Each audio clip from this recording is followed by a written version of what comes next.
Martin, welcome to episode 62 of Illuminating Rounds. I see you've got the t-shirt on. Well done.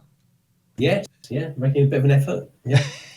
Well, you put some clothes on. That's the biggest effort you've made.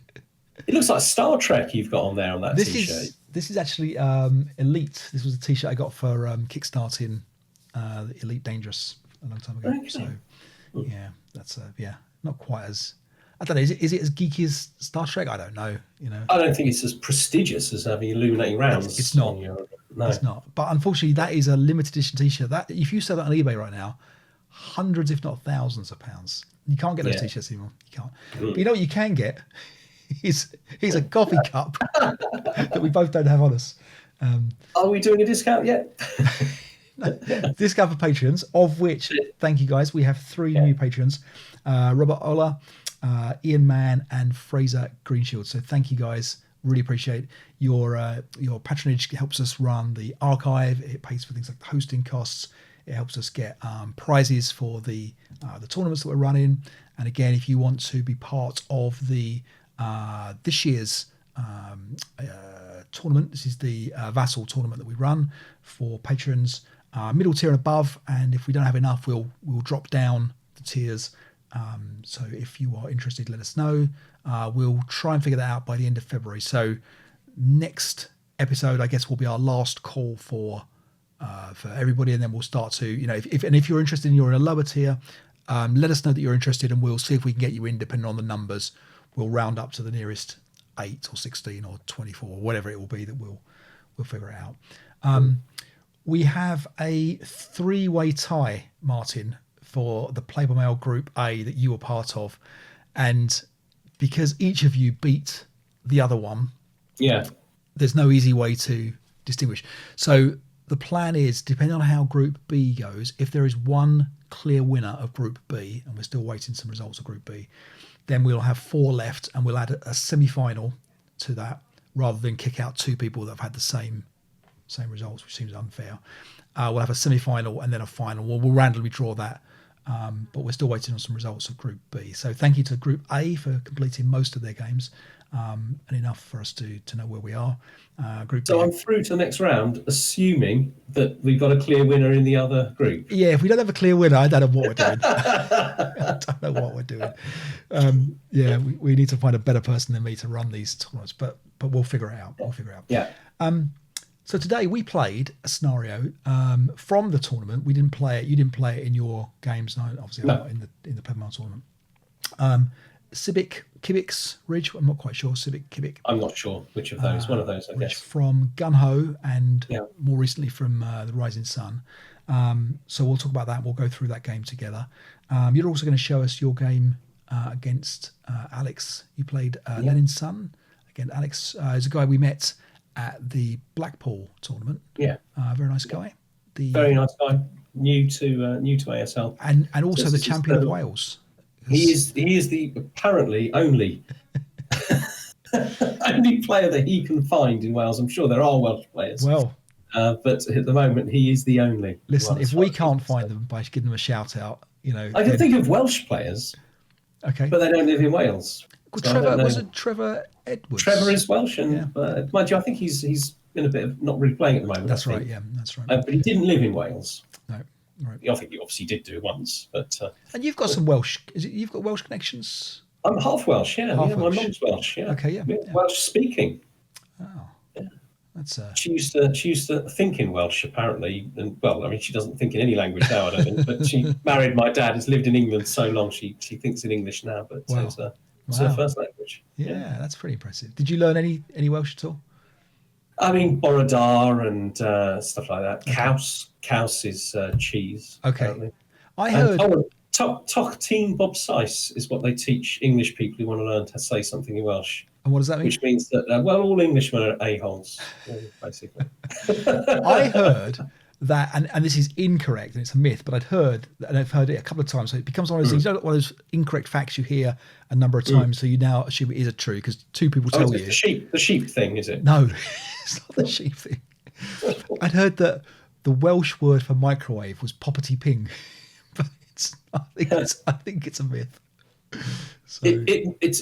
it sounds not so inconceivable. I don't know what the word. They do have some sort of onomatopoeic words like that, so it's not inconceivable. Well, okay, so now I'm going to look it up. Yeah, it sounds like Pop Tea. Pop Tea is the name for their bakery, which literally means bun house. Okay. And I always think Pop Tea sounds like something you call someone you're in love with. All right, Pop Tea, come on, whatever. That's nice. But it means a bakery. Yeah, that's nice. Okay, so I have confirmed that Pop Tea Ping is not the real Welsh word for excellent. It is a myth. Can you see what the real word is for Mike? Because there's people going to be desperate to know. Don't make me really say that. No, I don't know. Okay. No. Yeah, I don't even know. Is there a? I mean, I assume there is a, because things like if there's an old language and a new invention. They invent the word. They do. They very often link to the English word. That's what the French do, isn't it? They get very upset about that. Le man. No, it's very, very common for the Welsh to adopt an English word. A microdon is the Welsh word for microwave. Yeah, microdon. Okay. Yeah. All right. But yeah, it actually, which actually is probably, it is actually a literal translation of the Welsh of the English micro and wave. Okay. Yeah. Okay. Yeah. Very good. Well, this episode of Language with Dave Martin is brought to you, sponsored by the Welsh Learning Committee. This is the other thing I want to talk about today. So there was a very interesting thread on Facebook around new players coming to ASL asking how do they start, and should they even start? Should they? And just to kind of jump to the end of the discussion, but I want to hear your thoughts, and I'll give you my thoughts. A lot of people jumped in with starter kit. Starter kit is the best thing. And I remember when the starter kit was very first released, there was a lot of nervousness around ASL players around the fact that starter kit was going to come out because they thought it was going to be dumbing down ASL, and why would you bother producing full modules if starter kit does really, really well? Starter kit did exceptionally well. There was a lot of really good press around how good the starter kits were. So starter kit is definitely one route for people. Would you recommend, like, if someone who was a war gamer, let's say they've played, I don't know, Flames of War or World at War or whatever it is that that they may have come from, would you recommend they jump into starter kit, or would you think that they could find a player and play full ASL, read the rules themselves, go online and look at your tutorials? What would you be? I'm in two minds, and I know that other people perhaps would suggest different things. I can see it's easier, but I remember starter kit was sort of coming out when I first got into ASL, and I didn't bother with it. But I had a regular opponent, so I kind of learned the rules playing you and perhaps a couple of other people, whatever. And what I really appreciated what was different about the game, which made it so interesting to me, was its depth and the amount of things that you can do and its complexity.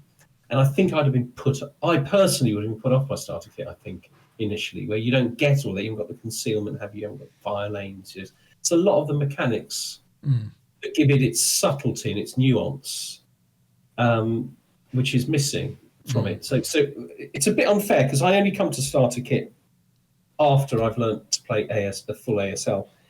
Maybe my experience would have been different if I'd first come to it. But to me, it seems overdone. It seems dumbed down. It seems simplistic, and the mechanisms don't have the kind of glamour. Or glamour's the wrong word, but they're just not quite as interesting. Right. But I think maybe had I never played ASL and I first played starter kit, perhaps I would have thought, oh, wow, this is really good, and would have progressed. So I think you can learn full ASL if you've got access to a little pool of players, of people that are willing to give you the time to go through it with you and play with you, or learn with you. And that's what I do. I think I would go straight for that. But I can see the benefit of going the other way. Would you jump into saying to them that they should read some of the rule book first, or go into it completely blind, or how would you prepare? Tell someone to prepare. Okay, so I read the rule book first. I read the rule book before I knew anybody on planet Earth existed that played ASL. But the sensible thing to do, I think your very, very first game, I think you probably would be easy just to go along and just have someone run you through the ropes, kind of thing. Maybe watch my tabletop talks or something like that. Like that, and just goes through, just simplistically explains how it works. And then after that, you've got to read the rules, haven't you? You've got to read the rules, because there's so much to it. Yeah. So, for example, I mean, you could argue that Chapter K was a great intro to And so I found Chapter K really, really good. Obviously, it's part of Paratrooper, I think, or was originally part of Paratrooper. Originally, it's been expanded, I think, since then. It has, and I think it's also been published in something else as well now. I think I don't know if I don't think it's in the Pocket Rulebook. I assume it's not in the Pocket Rulebook, but it's probably somewhere else.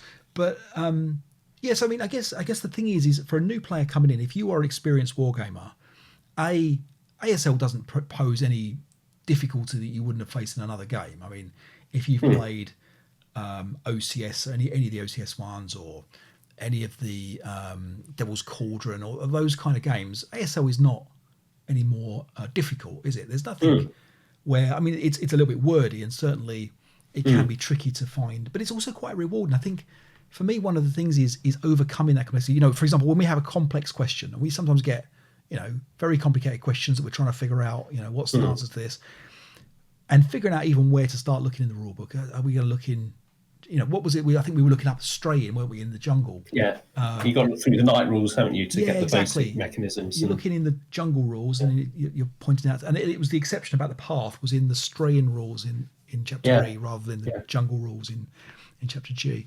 But there is something quite satisfying about finding in black and white the answer to the question that generally 99% of the time is there in the rulebook, isn't it? And it's often not really interpretive either. It's very, very clear. You know, this is sometimes we might argue about, you know, is this the same fire phase? I know defensive final fire and defensive fire or whatever. You know, there's those kind of weird. But even things like that, there is a definitive answer to. You're just, we're just not sure which is the definitive answer. And we get stuff wrong all the time. So I should point out, you know, you can play a game of ASL with rules mistakes all the way through it, littered, and you can have a good time. And it's and I think, you know, and I haven't seen this in the ASL community at all. In fact, I think it's very, very good at being very accepting of mistakes. You know, nobody thinks that a game really shouldn't count. Like, so for example, and you and I have played, I don't know, 500 games at least between us, if not more, and we make basic errors. And so some of the mistakes we made in the live game a couple of weeks ago, you spray fired a squad, didn't have spray fire capability. I didn't catch it. I mean, you know, it's fine. And the mistakes aren't just yours. I mean, you know, just to be clear, when a mistake is made in a game, we both players make that mistake. It's not like you made the mistake and I, you know, because if I let you get on with it, it's my mistake as well. So just to be clear. So the mistake that, you know, was, Joe Arthur pointed out about the bazooka shot only affecting one unit, because we had it originally that was affecting everything. Joe, you know, kindly pointed out and then he was wrong, and it's fine. I mean, there's no, you know, Joe's like, don't, you know, just didn't want to ever help us out again, you know, in case he gets wrong. Of course not. I mean, geez, if that's what we were all like, we'd never play another game, would we? But so it turns out it's only Panzerfaust that affect only one unit. Right, bazookas and Piats and things like that. See, I didn't know that distinction. Yeah, exactly. It's in there. But that is an interesting. I mean, you talk about something that's different for people who are coming new to the game. Is that kind of nuance? Doesn't exist in most games, I think. Right. And you wouldn't. But this is the thing, isn't it? 500 games in, we don't know that, and we'll remember it for 3 games later, and then we'll forget it again in 6 games. And the critical hit. Panzerfaust you can fire from upstairs, can't you? But that's right. Piats you can't. Yeah. That's sort of it's all kinds of things. The critical hit that I thought that my Panther hit on your infantry when I rolled the double ones. So, you know, this is always my failing. Whenever I say double one, I always just automatically assume it's a critical hit, unless I know about the improbable hits where you've got, like, you know, if it's less than 2 or whatever to hit. But it's in the infantry target type, it's always got to be less than half of the final to hit. And there's the questions about which ones are the modified and which ones are the... But whatever. But anyway, turns out that I should have had an extra dice roll to see if that, you know, and it would have been I think it was a 4 or less or something. And you'd have rolled a 1 anyway. Of course. But I want to point out, we make mistakes all the time. It's not a problem, you know. I think plenty of people point out that we make mistakes all the time. That's true. We wouldn't. I think, if we didn't have them pointed out, we would think we'd played a perfect game every time. We would have got away from it. We would have got away with it if it wasn't for those pesky viewers.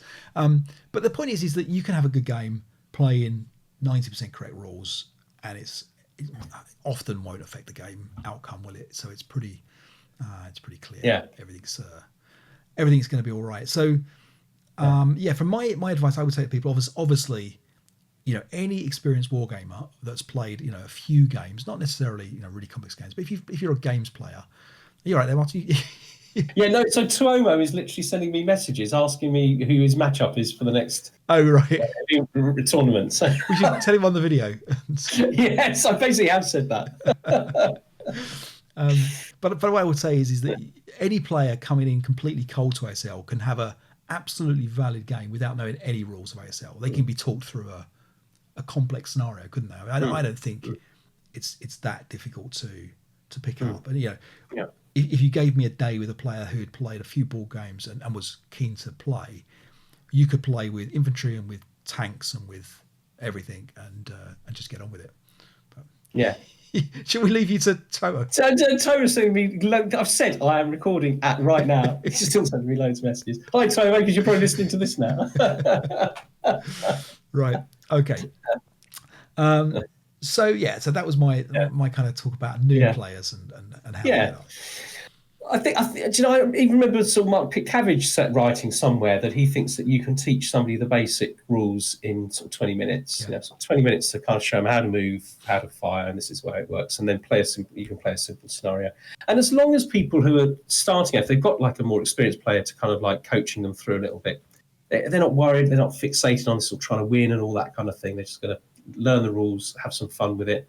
When I'm coaching, so I'm not necessarily that fixated on smashing them to pieces with the perfect thing anyway, because the game isn't about that. It's about playing and having a good time, isn't it, and teaching them the rules. And you often find, because you are, as happened to you, you were very kindly teaching Mike the other day how to play, and you played Guards Counterattack, and you kind of beat yourself in a way because you're kind of pointing out the things you could do against your own moves, and you're not paying as much attention on perfecting the moves that you do. But certainly, I think when players help new players out, they can get a decent result, can't they? Quite. Yeah. I don't want to stress that too much. Mike got his win. It's. I remember throwing the board up and saying, "Well, I told you what to do." Mark it as a win for yourself, anyway. Oh well, okay, yeah, that's that. Okay, so let's talk then. So you had a game against Alex. He's a relatively new player. So we're going to go through his game first, Lenin's Sons. So you want to take us through this scenario? Yeah, I mean, this is a real old classic. I suspect that there'll be people that know Lenin's Sons. Should we mention the black counters? I remember thinking, we were setting this up.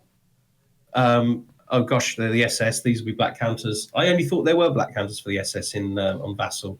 I forgot that there were blue ones, so it's too late for us to change it now, really. But that was the only reason. I was not trying to glorify, I think. Sure. Anyway, so in this scenario, the Russians are defending, and there are 9 buildings over here on the sort of eastern side. The Germans have to capture 8 of them to win by the end of the scenario. They've got quite a bit of time. So obviously there's this covered route through the forest, and there's this open ground one which is presumably covered by the Russian heavy machine gun and such like.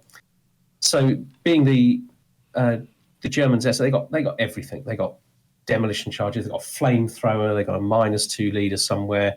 They got everything going for them. They are real proper power. It's a very, very powerful force, the German force. The thing that the Russians have got is the Commissar, and Alex is totally new. He's only played 2 or 3 games, but he knows very well that when his front line breaks, it routes back to the Commissar, which I'm pretty sure will be in R7. Mm-hmm.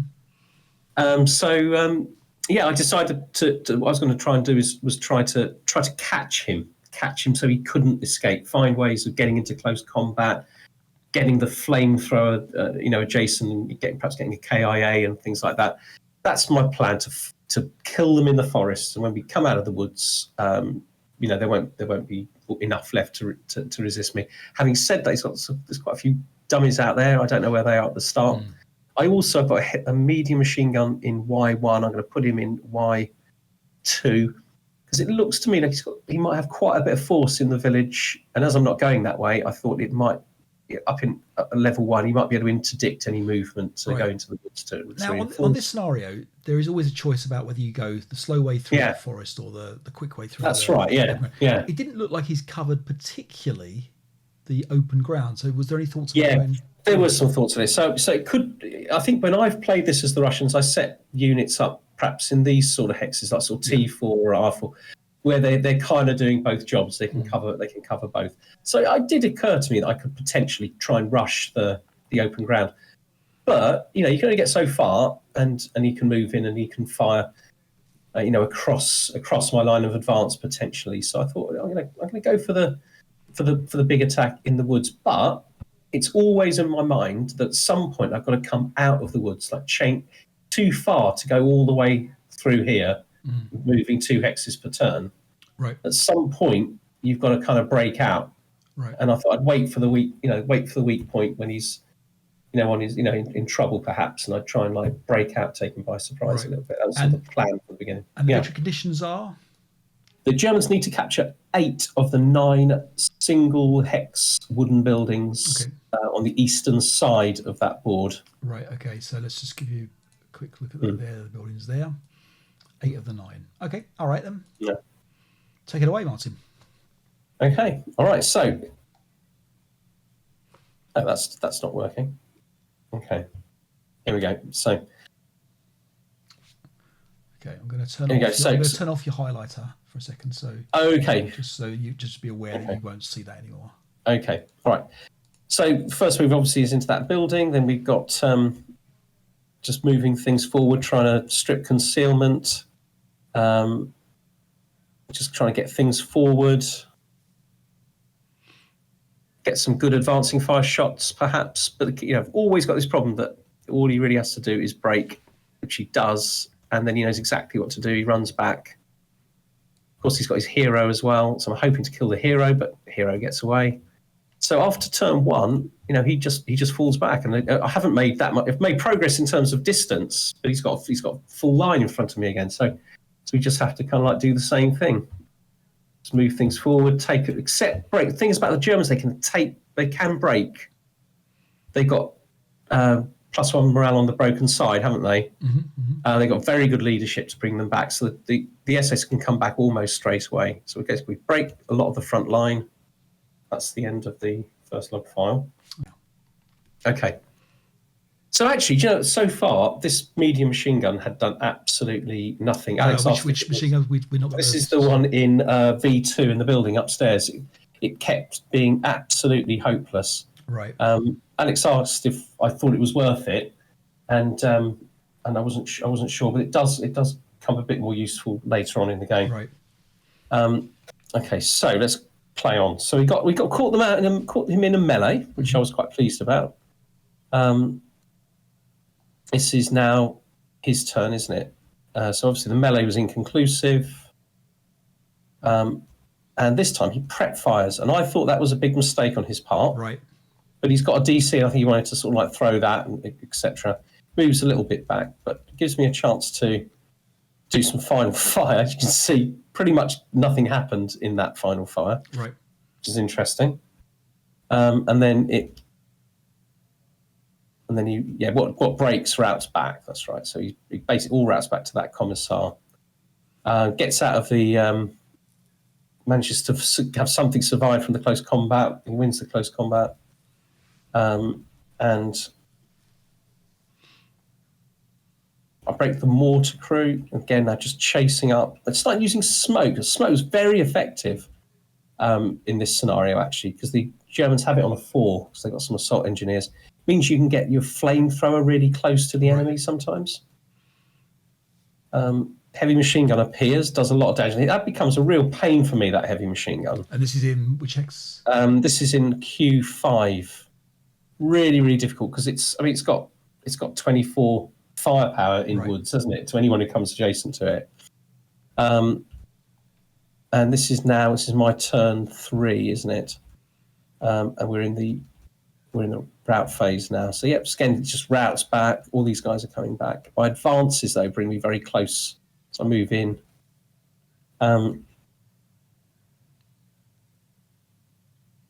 This is his turn, isn't it? Yeah.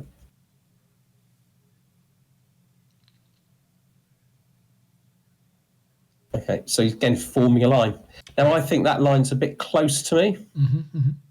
So it comes to my turn 4, and I'm starting to worry a bit that I'm not really making enough progress. And I've still got that heavy machine gun in a 5 now. Mm-hmm. So my turn, I again just basically move forward. I'd use smoke to try and get adjacent. Flamethrower makes it adjacent in O.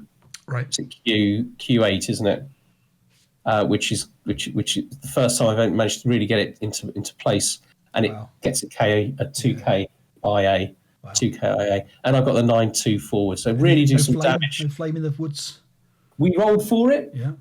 We didn't get a flame in the woods, but we did roll for it. Yeah. So I was a bit disappointed actually, because I wanted Alex to see the flame, and that entire wood would gradually have gone up in flames had it happened.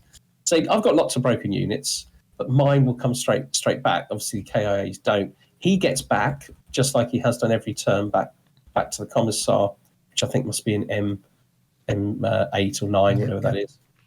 And I think we're near the end of this session. Oh no! So these guys going back. This is his turn, isn't it? He moves the heavy into the brush, and I think that was a mistake because it's very vulnerable there to the medium machine gun. Right. And so I was kind of pleased he does advance it concealed into the woods, but still in the firing line. So that's the end of that log file. Okay. Right. So there's the thing is, he looks very, very weak, but in the middle. But he thinks, and I think that he's going to win because he's got a full squad here in M9. Yep. He's got a squad in, I don't know what, M8 or whatever.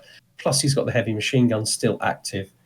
And it's his turn, and the very first thing that he does is roll to and lose, basically disrupts that guy, basically gets hit, heat of battle, and rolls a double 6. Oh, right. So it was not a good start. And in fact, this third session, things just didn't go well for him. So next thing, I pinned the heavy machine gun, which makes it much more vulnerable. So because it was double 1 and he rolled a 10, and then presumably the Russian modifiers. Plus 2 for it. So he ended up rolling with the final 12 or whatever.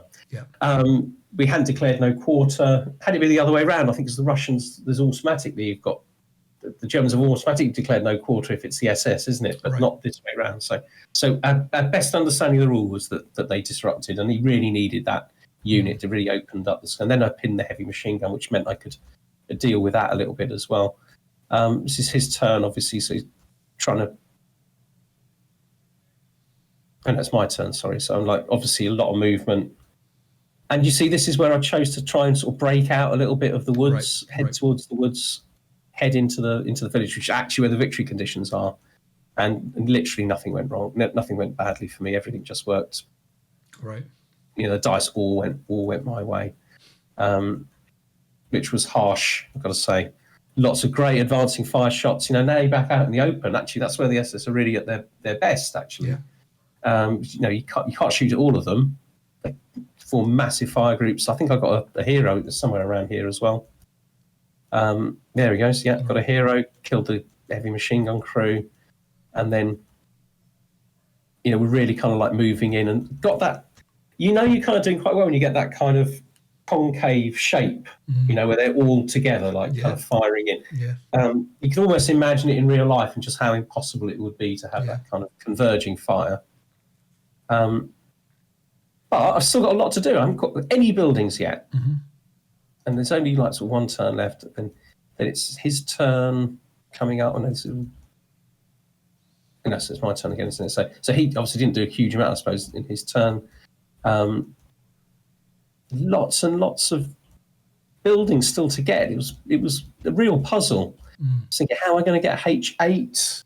Have I got enough strength going there? I've run the guys over from the medium machine gun, pick up his light machine gun, and every time I fire at something, it all breaks, which really helps, I'm going to say. So it took a few prisoners. And then we're very close to the end now, aren't we? So his final turn, very, very difficult. He's got to think about how to get into the best position to win. Look, there's buildings all over the place I've got to capture. They're all defended. But I've still got my advance, that's right. Okay. So we've got lots of close combats going on, but there were dummies in H8. That made life a lot easier for me. Mm-hmm. Quite a big close combat in J7, which I'm not certain to win. And in fact, it's goes to melee, but I win the other one in so I've now got a couple of buildings. I've still got a lot to do. But the thing is, he's vulnerable to my fire and defensive fire. So he's not, I can make progress even in that turn. And then, so even in his turn, I break a couple of units. I don't think I win the melee. We haven't got that far yet, have we? No, I don't win the melee, but it's my final turn. I can reinforce it. And you can send that guy over there to get that F3 building. He gets that one. This was a little bit of a puzzle, but that was a dummy. So J1's going to fall easily. So how did you find that was a dummy? Was that an advancing fire shot or something, or was that how did that just disappear? I don't know. I can't remember now. That seems odd, doesn't it? Unless you did, I just wondered if you counted them up. Perhaps it was an advancing fire shot. Maybe it was an advancing fire shot. I can't remember. Yeah.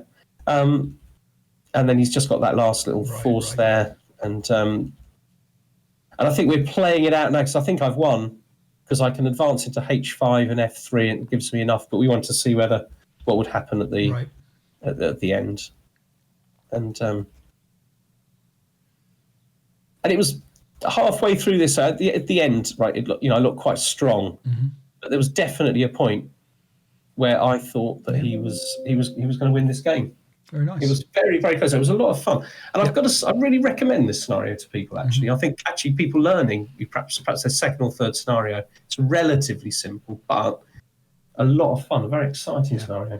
And seeing the SS moving forward like that. Sorry, go on, Dave. No, I was going to say it's a great opportunity as well to see the fact that scenarios can play out so differently. You genuinely have some choices here that are quite tangible. Like, do you risk the road? Do you try and split your forces? Do you go down the paths of the forest? And it's that risk reward, isn't it? It's the risk of the open ground, fast route to the buildings, and then potentially have a lot of Russians still able to come back and defend it. Or as you did, I think the right answer is to go through the woods and defend it. But it's actually a very good scenario from a setup point of view as well, about learning how to set up and defend a disproportionate amount of troops on both sides given the terrain. It's also unique about it is that both sides rally straight away. Okay.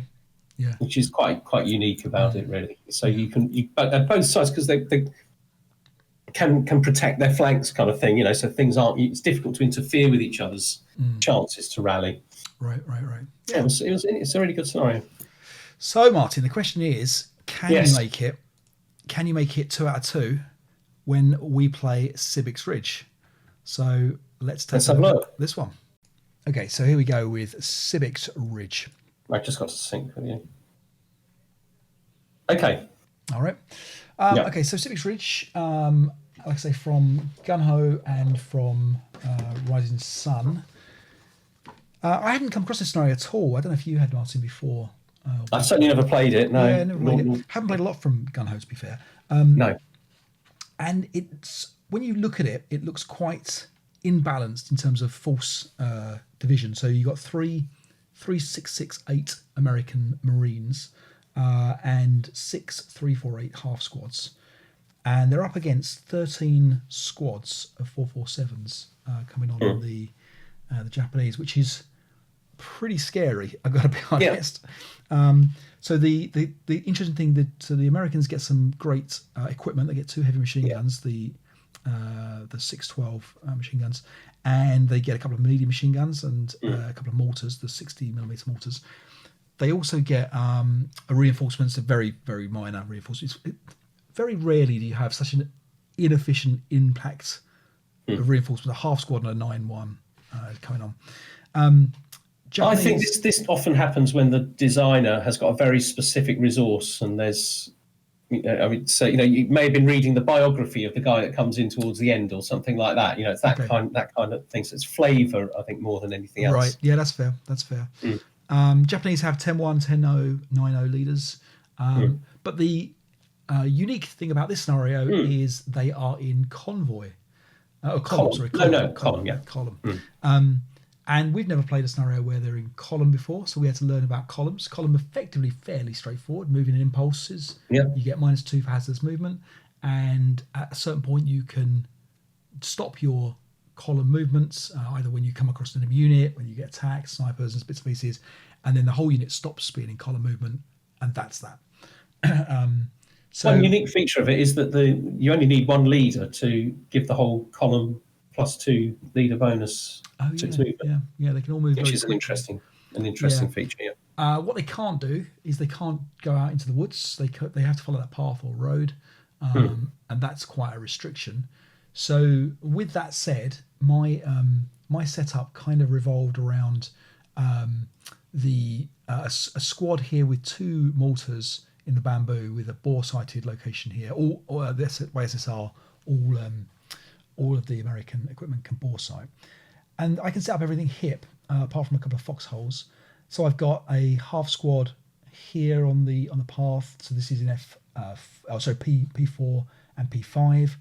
I've got one in O6, a half squad. I've got a half squad in R6, and I've got another half squad with a medium machine gun in R5. And then I've got the 2 heavy machine guns up on the ridge of the hill, bore-sighted the edge of the woods. This is all heavy jungle here, dense jungle here. And then up until this point, which is the overlay number 2, this is all light jungle. So there's a little bit of difference here. And the objectives are that the Japanese have to get 9 level 3 hill locations. That's pretty much it. So as with all old scenarios, always looks like there's 2 turns too many. But especially when you're defending. Yes, exactly. So we'll see how we get on. Yeah. So you do the yes, I did have some choices about route, the direction. I even wondered whether to split the force between the 2 paths. Yeah, exactly. But, I was very disappointed to see you come straight down the middle. I was really hoping you were going to put a set up along the top. There wasn't a lot of places for these mortars. The 3 hex minimum range is a real problem. Yeah. So I didn't see there being too much of a loss if I didn't get anything. But what I do find is that this is actually quite a nice ambush spot, I thought, for the hidden squad as well, if you come up and around. So that's also something to consider. So I let you kind of jump in. And actually, the first 4 sort of hexes of my column are half squads because I thought they'll move potentially into your ambush. Yeah. And then I'll be able to react to where it is. That's right. Now, as part of the column rules, the hidden defender can choose not to reveal, I believe. Well, I think that's just the normal jungle rules. Normal jungle rules, okay, right. Yeah. Okay. Or PTO rules, yeah. Right, okay. So you're choosing, well... Yeah, go on, yeah. Well, no, I can say I can't see where you are because I'm watching from. Of course, the viewers can't they? Yeah, that's right. So you're allowing me to walk through your positions, that's aren't you? Exactly right. Exactly. Yeah. And the idea was I was going to try and catch your front guys, and then as you routed back, I was then going to grab you in close combat. That was my kind of plan. We'll see how it works. So the medium machine gun reveals itself here to strip your concealment, and you've sensibly done some half squads. And I was quite pleased to see the half squads because I thought, well, these are the easy ones to break, and they're not going to strike and just carry on going.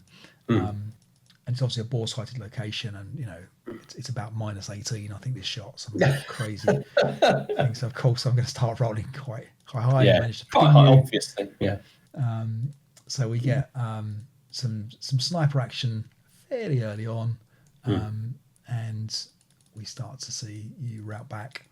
And at this point now, you can now advance. But now you're in fairly good tact, and you're out of column movement.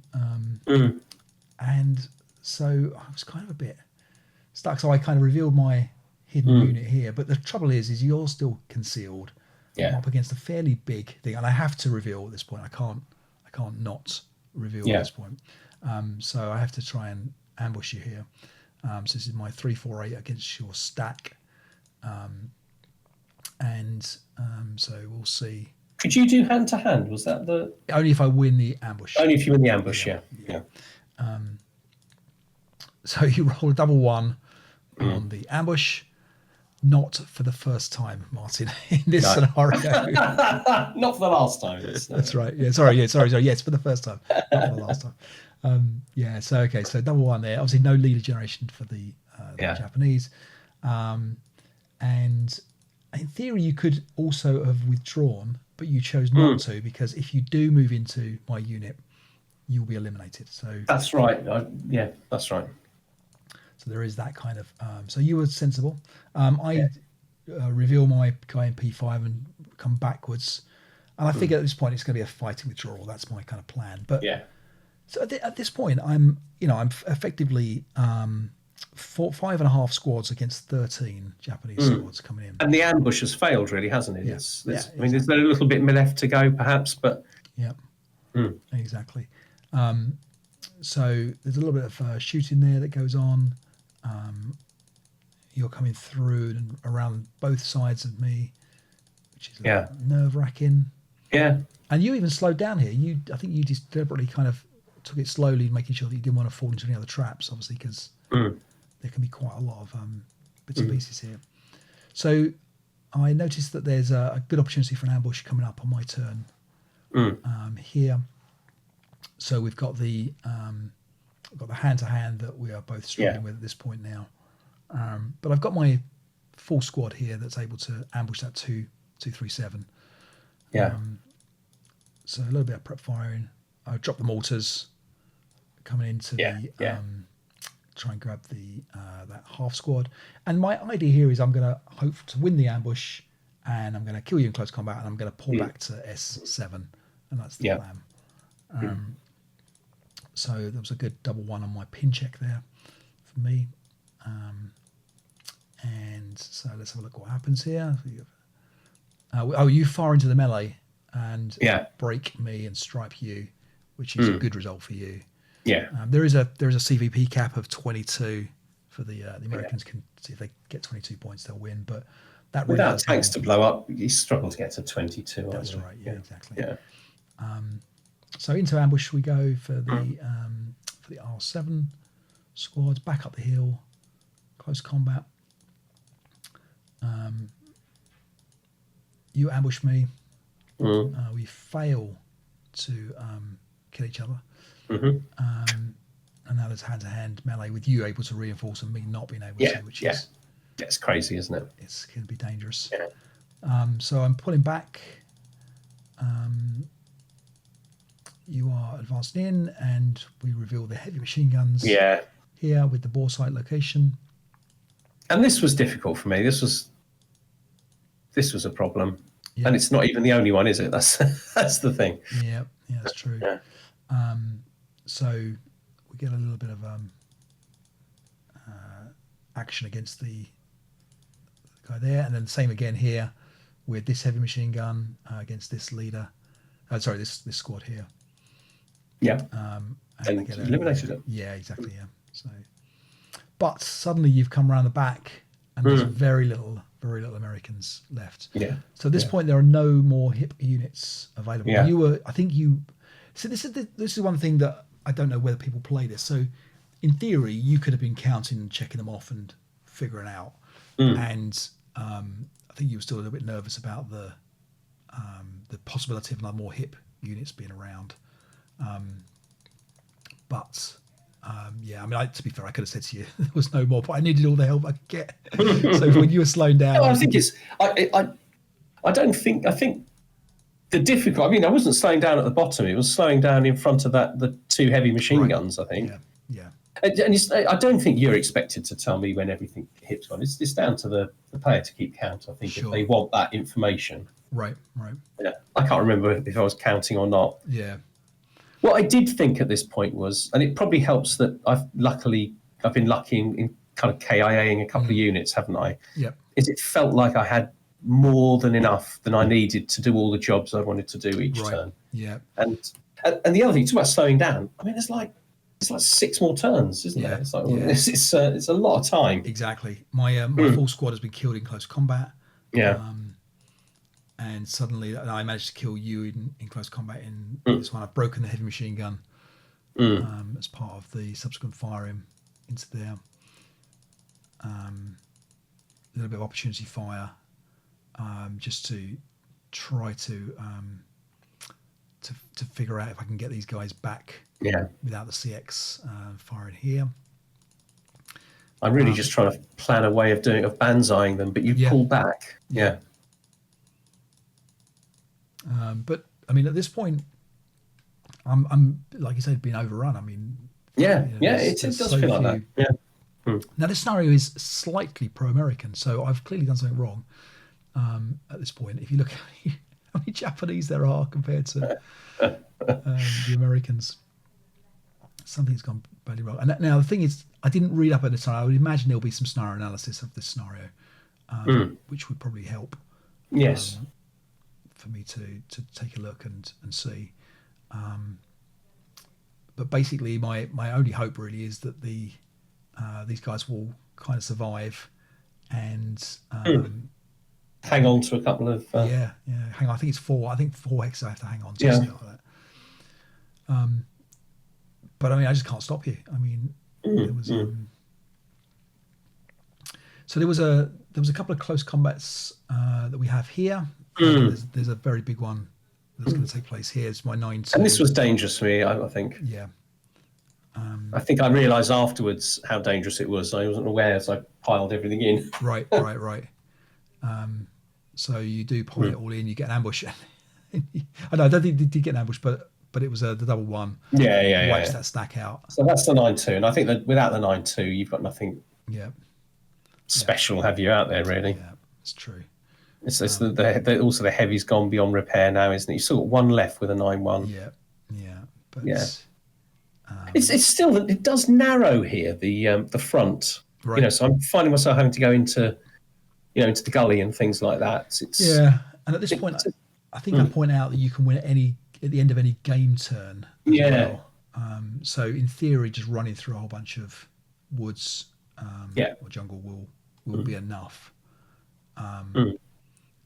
But you're going to get into close combat again here, and double one again on the. Do you know what? Looking back, it was brutal, wasn't it? Yeah. I didn't make very good use of the mortars, but I don't think it's a scenario that lends itself to using those mortars. No, that's right. Last couple of close combats, and again, I'm thinking, well, okay, if I can win these, and then another double one. Jeez. Okay, so, and that's got to be almost the end. I think that was. That's when you came. Yeah, we had a look at the dice roll, didn't we? So so I'm more than a whole dice pit lower than you. Yeah, my average was 7.47. Mine is 6.18, which means literally that every single rally attempt, every single shot, every single morale check, it was like I had a -1 leader taking it. Every single one. Yeah. In addition to the ones where I actually had a -1 leader taking it. Exactly. Which is a huge advantage, isn't it? I mean, you don't know it's going to be like that when you start the scenario, but I think that's why this game felt unbalanced to me and you when we were playing it. Yeah. Actually, it was unbalanced because I rolled double one every time I got into close combat. I think that was the unbalancing feature, because it's reasonably balanced on Raw, isn't it? It does seem to play. In fact, pro-American, pro-American. And it made me think we could take like a really unbalanced scenario, Agony of Doom, one of those really kind of like poorly balanced scenarios, and you could try to balance it in different ways. And I know that nobody would be interested in doing this, but like, for example, you could say, okay, well, you can re-roll five rolls to try and offset the balance, and I know most people prefer to do it as an OOB or a victory condition style change, but it would be interesting to see if there was like a gamier ways to change balances of scenarios. Like for example, you get, I don't know, three times where you can roll a double one on demand or something in the scenario. I don't know how much that unbalances a scenario. What about something like every time the attacker rolls a double one, they got to get an extra hex of the hilltop or something like that? If it's in close combat, or if it's the thing is, you can roll double ones in times which aren't critical, can't you? Yeah, there was 3 there where I rolled in close combats and had to hang close combats, sometimes after the ambush. So there, every one of those is critical, isn't it? Well, that's it, because it's the flip. If I roll those double ones instead of you, the flip change of that, where you lose 2 squads, and I keep the squad and get to pull back, is huge. Yeah, it's a huge difference. Yeah. And that's why basically close combat is gamey, isn't it? It's dicey. It's it's why better players than us hardly use it and stuff like that. Well, that's the thing. I'd imagine we need to talk to Toby about that, but whether or not, I guess it is just that whole lottery thing, and I think it's where you are when you're the attacker and you have more squads. It's probably a good thing to have a 50-50 of removing those squads. You're gonna, if you do that with every one of your squads, you'll eventually beat the defender. With squads left over. Exactly. It does make sense. But anyway, well played. It's a lot of fun. I really enjoyed doing it. I mean, I sensed your pain a little bit and brushed that off. Didn't let that get in the way of my enjoyment at all. Did my tears didn't stain your shirt then? Because you properly got that sense of being overrun. So I think the drama of a scenario like that is quite powerful. Yeah. I don't know. So how would you play it differently? If you play that differently as the Americans? I'm gonna do, or I'd like people to point out if they've got any analysis.